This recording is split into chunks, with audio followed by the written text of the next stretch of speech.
Coup de tonnerre de la Zambie, les supporters camerounais mécontents, le Gabon tout en couleur.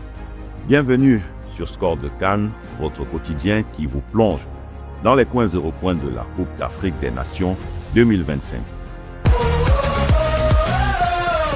On débute dans le groupe A avec la Zambie qui a cru jusqu'au bout alors qu'on pensait les aigles à l'abri.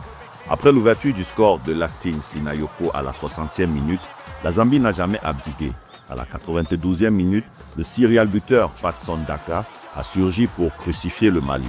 Sur une merveilleuse passe décisive signée Danga, l'attaquant des Chipolo Polo a enfin réussi à tromper la vigilance de Djigui Diarra, arrachant de justesse un match nul qui conforte le Maroc en leader du groupe avec 3 points. Dans le groupe B, les favoris étaient au rendez-vous de cette première journée, riche en rebondissements. À Marrakech, l'Afrique du Sud a parfaitement lancé sa compétition en s'imposant 2-1 face à l'Angola. Les Bafana Bafana ont ouvert le score par Oswin Apolis à la 21e minute avant que Shaw n'égalise pour les Palancas Negras à la 35e minute. C'est finalement l'attaquant de Burley, Lil Foster, qui a délivré les siens d'une superbe frappe à la 79e minute. À Agadir, l'Égypte a dû batailler pour renverser le Zimbabwe 2-1. Les Warriors avaient pourtant glacé les Pharaons dès la 20e minute grâce à Prince Doubé. Dominateur mais longtemps imprécis, les Égyptiens ont égalisé par Omar Mahmoud à la 64e minute avant que l'incontournable Mohamed Salah ne surgisse dans le temps additionnel pour arracher la victoire. Sud-Africains et Égyptiens à parfaite égalité se partagent donc la tête du classement avec 3 points chacun. Le but de la journée porte l'estampille du Sud-Africain Foster qui d'un superbe enroulé a battu le portier angolais. Une performance méritée et homme du match à l'appui. Côté insolite, plus de peur que de mal pour la Zambie. Patson Daga a tenté de célébrer son égalisation face au Mali par un salto à la 92e minute, mais tout ne s'est pas passé comme prévu. Heureusement, l'attaquant s'en sort sans blessure. Le débat sur la CAN tous les 4 ans continue de diviser les amoureux du football continental. Faire passer la CAN d'une périodicité de 2 ans à 4 ans continue de faire couler beaucoup d'encre et de salive.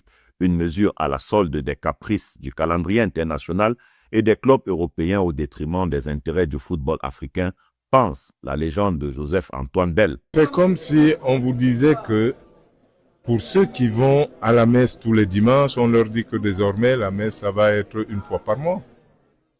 Forcément, c'est pas bien. Forcément, c'est pas bien. Je pense que ce n'est pas une décision en faveur des Africains. Ça, au moins, c'est clair. Un avis qui n'est pas du goût du sélectionneur marocain Walid Regragui. Je suis d'avis que le football est en train de changer. Je suis pas forcément avec ce football-là, mais il faut s'adapter, comme avec ces joueurs et cette nouvelle mentalité. L'Afrique, je pense qu'elle progresse aussi.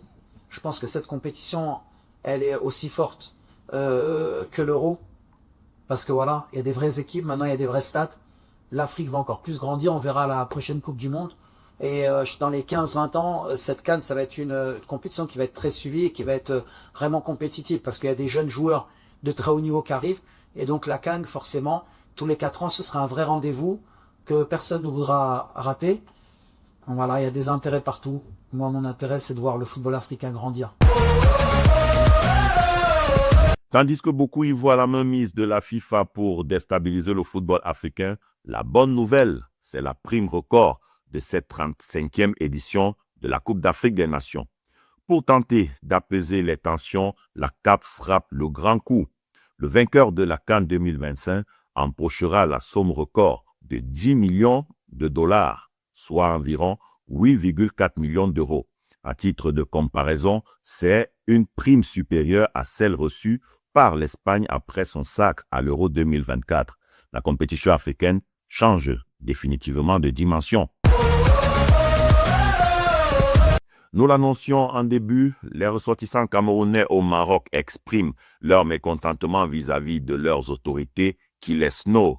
Une démobilisation de leur part pourrait fragiliser les Lions indomptables alors que le Gabon, lui, retrouve des couleurs. Blessé en Ligue 1 il y a plus d'une semaine, le capitaine Pierre-Emerick Aubameyang était sous étroite surveillance médicale. Bonne nouvelle pour les Panthères, il est arrivé ce lundi à Tagazout, près d'Agadir, pour rejoindre ses coéquipiers et finaliser la préparation.